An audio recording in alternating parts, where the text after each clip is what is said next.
नमस्कार दोस्तों, स्वागत है आप सभी का हमारे YouTube चैनल इनविंसिबल स्टूडेंट्स में। आज का हमारा विषय रहेगा चीफ इलेक्शन कमिश्नर। आप सभी जानते हैं कि संसद का मानसून सत्र चल रहा है, जिसमें चीफ इलेक्शन कमिश्नर को लेकर राज्यसभा में एक नया बिल लाया गया है, जिसको लेकर सत्ता पक्ष तथा विपक्ष के बीच एक नया विवाद उत्पन्न हो गया है। यह बिल सुप्रीम कोर्ट के एक फैसले को भी बदल देगा, यानी मार्च 2023 में सुप्रीम कोर्ट द्वारा चीफ इलेक्शन कमिश्नर को लेकर एक फैसला सुनाया गया था। तो यह जो बिल है, अगर यह हमारी संसद में पारित हो जाता है तो यह उसको फैसले को बदल देगा, जो चीफ इलेक्शन कमिश्नर से संबंधित था। और जो आप जानते हैं कि जो हमारा चुनाव आयोग है, उसमें जो मुख्य चुनाव आयुक्त है एक बहुत ही महत्वपूर्ण पद है। जो चुनाव आयोग है वो भारत में जैसे लोकसभा के, राज्यसभा के, राष्ट्रपति, उपराष्ट्रपति तथा विधानसभाओं के चुनावों को कंडक्ट कराता है। तो यह एक बहुत ही महत्वपूर्ण संवैधानिक जो हमारी बॉडी है, जो चुनावों को कंडक्ट कराती है, और इसका स्वतंत्र रूप से कार्य करना बहुत ही आवश्यक है। परंतु चाहे पक्ष हो या विपक्ष हो, वो जो चुनाव आयोग है उसको प्रभावित करने का प्रयास करते रहते हैं। और वर्तमान समय में भी कुछ ऐसी ही परिस्थितियां बनी हुई हैं। तो शुरू करते हैं। मुख्य चुनाव आयुक्त जो चर्चा में क्या है, जो सर्वोच्च न्यायालय है उसकी एक 5 जजों की एक पीठ ने सर्वसम्मति से, यानी जो 5 के 5 जज थे, उन सभी का एक ही मत से फैसला सुनाया था कि जो मुख्य चुनाव आयुक्त और अन्य चुनाव आयुक्तों की नियुक्ति प्रधानमंत्री, लोकसभा में विपक्ष का नेता, भारत के मुख्य न्यायाधीश की एक समिति की सलाह पर राष्ट्रपति द्वारा की जाएगी। यानी जो हमारा जो चीफ इलेक्शन कमिश्नर है उसकी जो नियुक्ति है वो उसमें शामिल एक तो सीजेआई, हमारे chief justice of India, plus हमारे जो प्रधानमंत्री और एक लोकसभा के विपक्ष का नेता। ये तीनों जो पर्सन है वो किसी एक को रिकमेंड करेंगे, और जो हमारा राष्ट्रपति है वो उसको चीफ इलेक्शन कमिश्नर बना देंगे। यानी इन तीनों के कहने पर सीईसी का चुनाव किया जाएगा। यदि विपक्ष का नेता उपलब्ध न हो तो लोकसभा में सबसे अधिक जनप्रतिनिधि वाले विपक्षी दल का मुखिया इस समिति का सदस्य होगा। यानी सुप्रीम कोर्ट ने यह भी क्लियर किया है कि यदि लोकसभा में कोई विपक्ष का नेता न हो तो जो विपक्षी दल की जो बड़ी पार्टी है उसका मुखिया है इस समिति का सदस्य होगा। आमतौर पर न्यायालय विशेष विधायी शक्तियों के मामले में हस्तक्षेप नहीं कर सकता है, परंतु संविधान के संदर्भ में विधायिका की निष्क्रियता और उससे उत्पन्न शून्यता को देखते हुए न्यायपालिका को निश्चित रूप से हस्तक्षेप करना चाहिए। यानी यह एक विधायी शक्ति है और जो न्यायपालिका है ज्यादातर इनमें हस्तक्षेप नहीं करता, परंतु लंबे समय से इस प्रकार के विवाद चल रहे थे, जिसको देखते हुए सुप्रीम कोर्ट ने इस प्रकार का फैसला लिया था। और सरकार ने इस फैसले का क्या तर्क दिया है कि सरकार के अनुसार ऐसे कानूनों के अभाव में राष्ट्रपति के पास संवैधानिक शक्तियां होती हैं। सरकार ने न्यायालय से न्यायिक सम्मत बनाए रखने का अनुरोध किया है। यानी एक तरीके से देखा जाए तो सरकार ने इसका विरोध किया है सुप्रीम कोर्ट के फैसले का, कि जो ऐसे कानूनों के अभाव में जो चुनाव आयोग से संबंधित जो शक्तियां हैं वो राष्ट्रपति के पास है, वही उनकी नियुक्ति करता है। तो जो सरकार का तर्क है कि अगर इस प्रकार का कोई कानून नहीं है तो राष्ट्रपति के पास उससे संबंधित शक्तियां हैं और न्यायपालिका को इस प्रकार विधायिका के कार्य में हस्तक्षेप नहीं करना चाहिए। तो इसके बाद है जो वर्तमान समय में जो सत्र चल रहा है मानसून, उसमें 10 अगस्त को राज्यसभा में मुख्य निर्वाचन आयुक्त और चुनाव आयुक्तों के चयन से संबंधित एक बिल पेश किया गया। यानी यहां पर देखा जाए तो केंद्र सरकार और सुप्रीम कोर्ट के बीच फिर से एक टकराव की स्थिति उत्पन्न हो गई है। तो राज्यसभा में एक बिल पेश कर दिया गया है केंद्र सरकार की तरफ से। विधायिका के मुताबिक भविष्य में मुख्य चुनाव आयुक्त और निर्वाचन आयुक्तों की नियुक्ति प्रधानमंत्री की अध्यक्षता वाली तीन सदस्य समिति करेगी, जिसमें लोकसभा के प्रतिपक्ष नेता और एक कैबिनेट मंत्री इस समिति में शामिल हो गए।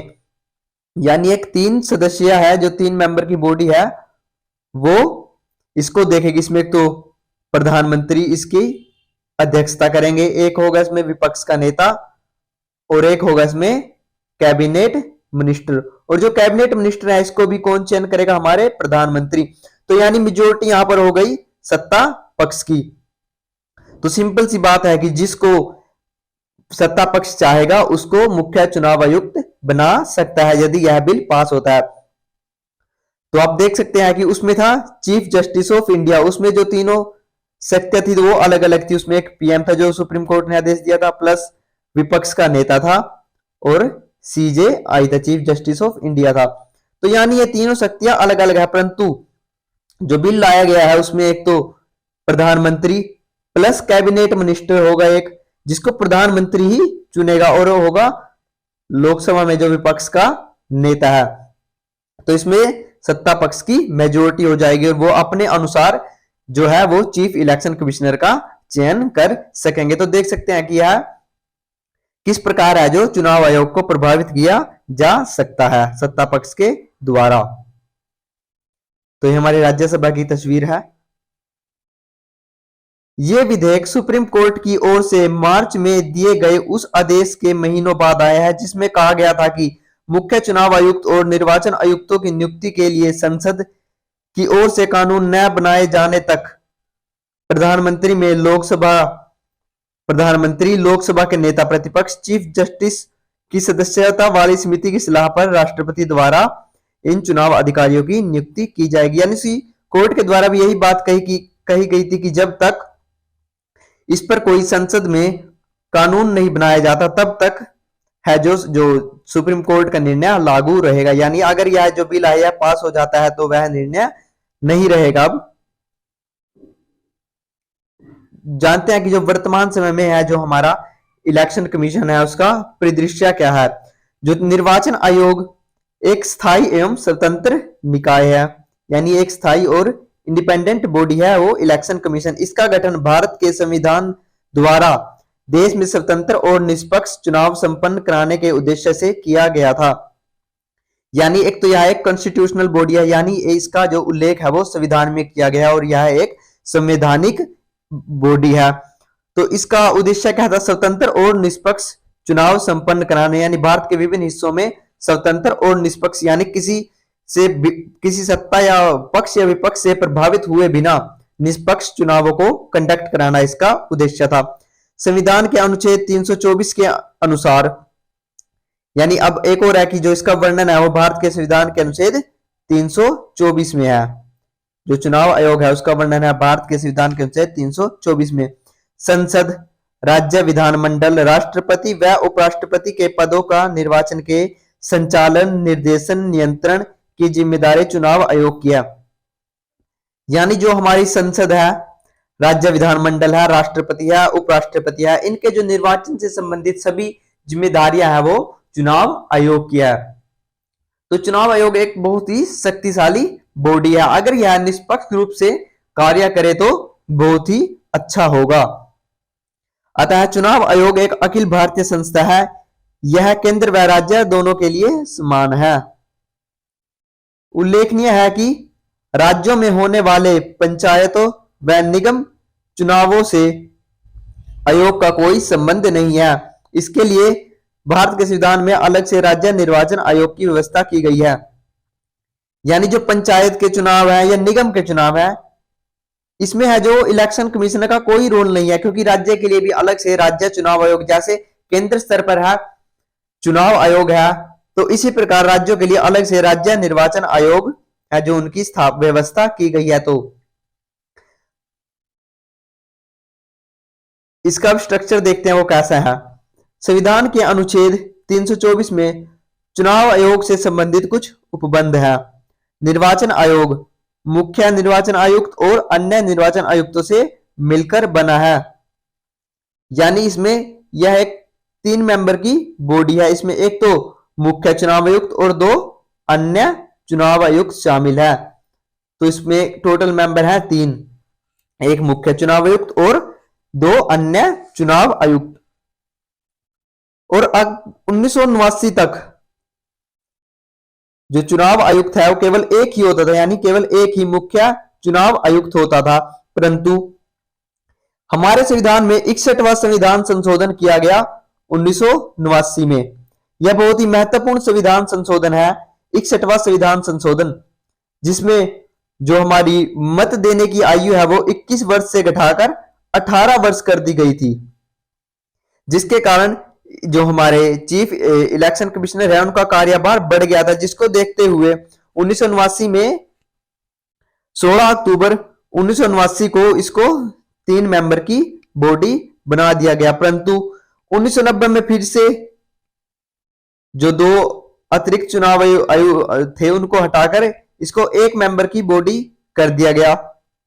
इसके बाद 1993 में फिर से यह 3 मेंबर की बॉडी बना दी गई।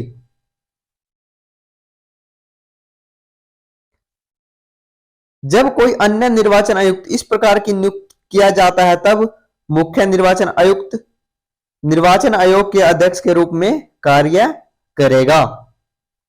राष्ट्रपति निर्वाचन आयोग की सलाह पर प्रादेशिक की नियुक्ति कर सकता है, जिससे वह निर्वाचन आयोग की, यानी जो इससे संबंधित जो हमारा मुख्य निर्वाचन आयुक्त है वह राष्ट्रपति को सलाह देगा कि अगर उसे किसी सहायता की आवश्यकता है तो उसके लिए प्रादेशिक आयुक्तों की नियुक्ति राष्ट्रपति द्वारा ही की जाएगी। वो की जाएगी निर्वाचन आयोग की सलाह पर। निर्वाचन आयुक्तों व प्रादेशिक आयुक्तों की सेवा शर्तें राष्ट्रपति द्वारा, यानी जो इन सब की जो सेवा शर्तें हैं वो राष्ट्रपति द्वारा ही निर्धारित की जाती है। जो मुख्य निर्वाचन आयुक्त है जो वर्तमान समय में है ना, जो इनकी जो सेवा शर्तें हैं वो सब राष्ट्रपति द्वारा निर्धारित की जाती है। और ये जो है वर्तमान समय में हमारे चीफ इलेक्शन कमिश्नर हैं और ये हमारे 25वें मुख्य चुनाव आयुक्त हैं। इनका नाम है राजीव कुमार। ये हमारे 25वें चुनाव आयुक्त हैं और इनका नाम है मुख्य चुनाव आयुक्त, नाम है इनका राजीव कुमार। और इससे पहले थे 24वें सुशील चंद्रा हमारे चुनाव आयुक्त थे और यह वर्तमान समय में चुनाव आयुक्त हैं। तो देखते हैं जो इलेक्शन कमीशन है, इतनी बड़ी जो बॉडी है तो उसकी स्वतंत्रताएं देखते हैं। भारत के संविधान के अनुच्छेद 324 में चुनाव आयोग स्वतंत्र व निष्पक्ष कार्य करने के लिए निम्नलिखित उपबंध किए गए, यानी जो इसकी स्वतंत्रताएं हैं वो हमारे संविधान में वर्णित की गई हैं पहले से ही। मुख्य चुनाव आयुक्तों को अपनी निर्धारित पदावधि में काम करने की सुरक्षा है, यानी एक निश्चित पदावधि है जो इनकी, उसमें जो काम करने की सुरक्षा है। मुख्य निर्वाचन आयुक्तों को उनके पद से उसी रीति व उन्हीं आधारों पर हटाया जा सकता है जिस प्रकार मुख्य न्यायालय के न्यायाधीशों को हटाया जा सकता है। और जो उनकी कार्यावधि है तो 6 वर्ष या 65 वर्ष आयु जो भी पहले पूरी हो। परंतु वर्तमान समय में जो मुख्य चुनाव आयुक्त हैं उन्हीं व्यक्तियों को बनाया जाता है जिनका कार्यकाल कुछ समय का रह रहा हो। तो जिस रीति व आधार पर उच्चतम न्यायालय के न्यायाधीशों को हटाया जाता है उसी आधार पर इनको हटाया जा सकता है। दूसरे शब्दों में उन्हें दुर्व्यवहार या असक्षमता के आधार पर संसद के दोनों सदनों में विशेष बहुमत से संकल्प पारित करने के बाद राष्ट्रपति द्वारा ही हटाया जा सकता है। यानी देखिए इनको हटाना इतना आसान नहीं है, तो इसलिए जो सत्ता पक्ष है वो यही चाहेगा कि जो वर्तमान उनके समय में जो भी चीफ इलेक्शन कमिश्नर हो वो उनसे प्रभावित हो या उसको प्रभावित वो कर सके। अतः वह राष्ट्रपति के प्रसाद पर्यंत पद पर नहीं रहता। जिस प्रकार राज्यपाल है वो राष्ट्रपति के प्रसाद पर्यंत, यानी जब चाहे राष्ट्रपति उसको वापस बुला सकता है, तो इस प्रकार जो चीफ इलेक्शन कमिश्नर है उसके साथ ऐसा कुछ भी नहीं है। उन्हें राष्ट्रपति द्वारा नियुक्त अवश्य किया जा सकता है, परंतु उन्हें जो हटाया है वो बहुत ही मुश्किल है। दोनों संसद के दोनों सदनों में विशेष बहुमत द्वारा ही उन्हें हटाया जा सकता है।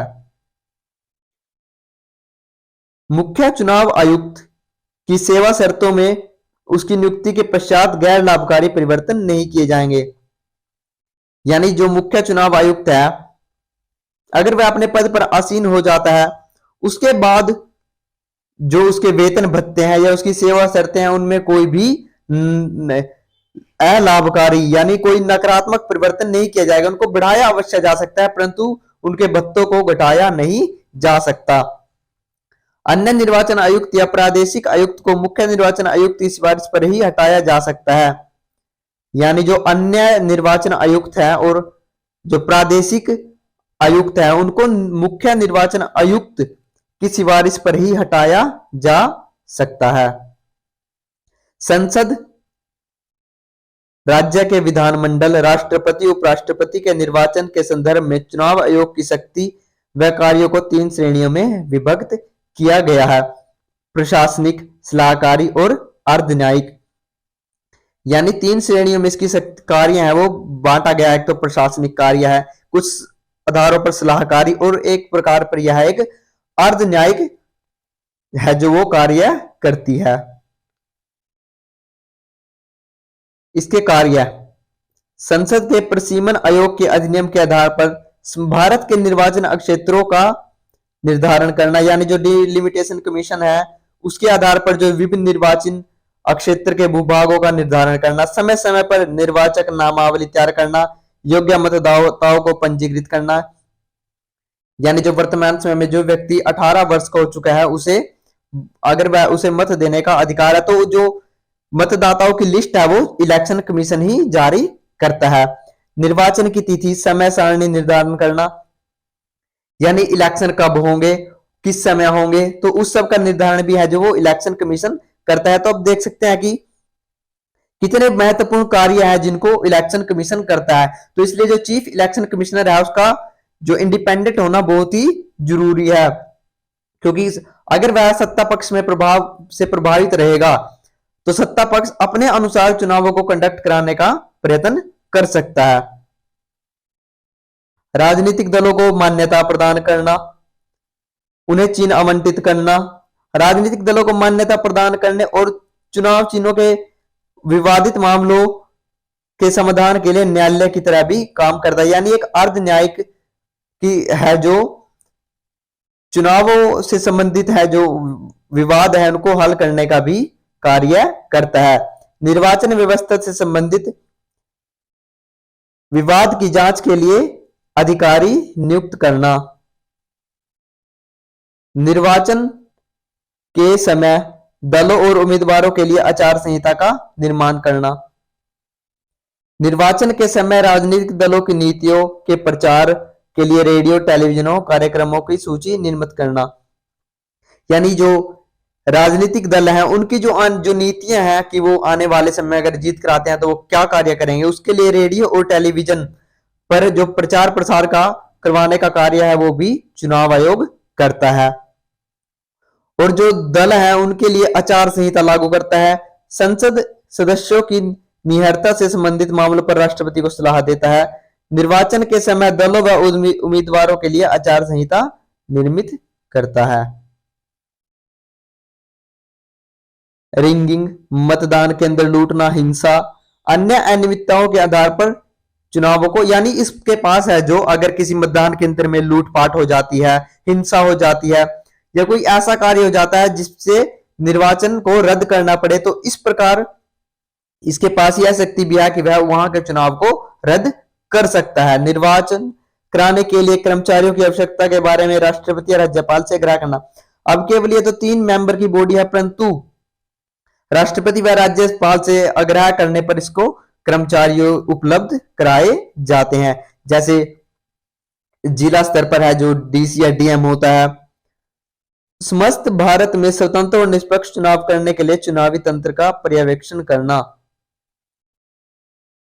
राष्ट्रपति को सलाह देना कि राष्ट्रपति शासन वाले राज्यों में 1 वर्ष समाप्त होने के पश्चात चुनाव कराए जाएं या नहीं, तो यह इसका एक सलाहकारी कार्य है। तो यह राष्ट्रपति को सलाह देता है कि जिन राज्यों में या क्षेत्र में राष्ट्रपति शासन लागू हुआ है तो वहां राज्य में 1 वर्ष समाप्त हो जाने के पश्चात वहां की सिचुएशंस क्या इलेक्शन कंडक्ट कराने के लायक है या नहीं, तो इस पर है जो हमारे राष्ट्रपति को सलाह देता है। निर्वाचन के मद्देनजर राजनीतिक दलों को पंजीकृत करना। निर्वाचन में प्रदर्शनों के आधार पर उसे राष्ट्रीय व यानी जो हमारे क्षेत्रीय दल है, राज्य दल है या राष्ट्रीय दल है, उनको जो है दर्जा वो इलेक्शन कमीशन ही देता है। जैसे आम आदमी पार्टी ने बहुत ही स्पीड से जो राष्ट्रीय दल का दर्जा प्राप्त किया है। हमारी जो भारतीय राष्ट्रीय कांग्रेस एक राष्ट्रीय पार्टी है, या भारतीय जनता पार्टी भी एक राष्ट्रीय पार्टी है। इसी प्रकार जैसे शिवसेना है वो एक राज्य स्तरीय पार्टी है।